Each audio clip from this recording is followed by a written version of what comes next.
So there's so many beefs that go on in Inuyasha. There's just so many, whether it be a main one, a side one.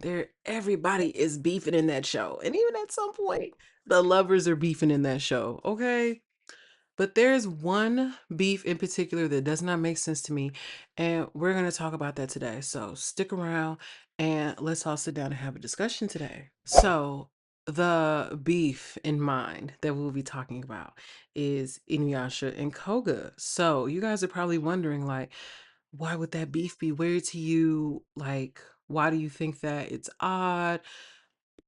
I'm gonna explain why. So when we first meet Inuyasha and Koga, of course, it's when the birds of prey are attacking the other demon wolves at their den, whether they're out and about, they are just being attacked and just wiped out in groups, okay? And basically, that's our introduction to them. Koga kidnaps Kagome because he overhears that she can see the shards of the Shikon jewel because she notices the ones in his legs and his arm. He was pretty much exhibiting the same mannerisms and behaviors as Moroku, but yet they are in the same group together. So for me, it was just kind of like, what's the point in this beef? And then every single time they link up, they might have words, they might have exchanges, but then again, like I said, Inuyasha also does this within the people, the group of people that he's traveling with.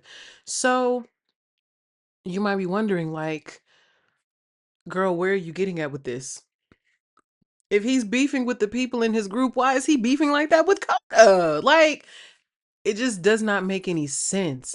And it doesn't. Then you guys also might be saying, well, he flirts with Kagome.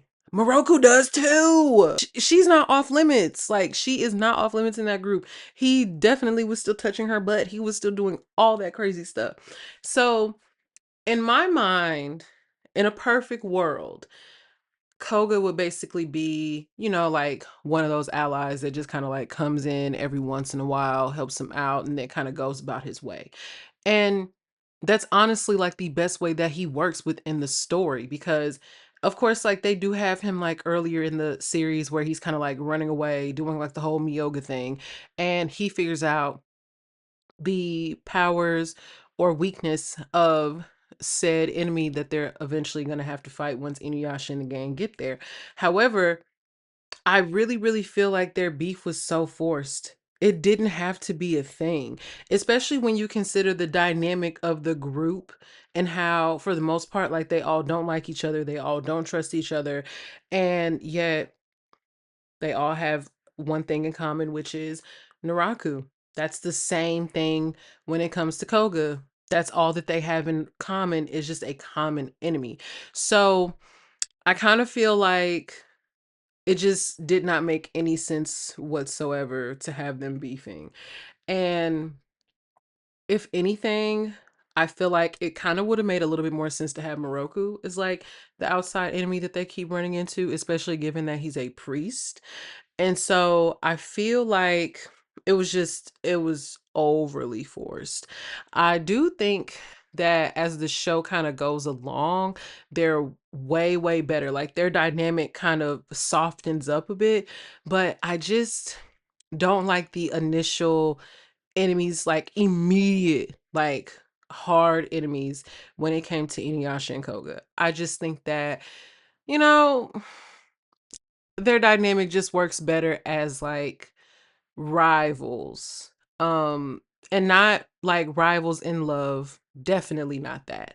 But more so rivals of like, oh, I'm gonna get to Naraku first. I'm gonna get him to him before you get to him, like that kind of thing. And um but that's just my thoughts on it. That's just my take on it. I know this video was a little bit shorter. Um but I'm gonna have longer videos for you guys. But again, I love talking about this with you guys.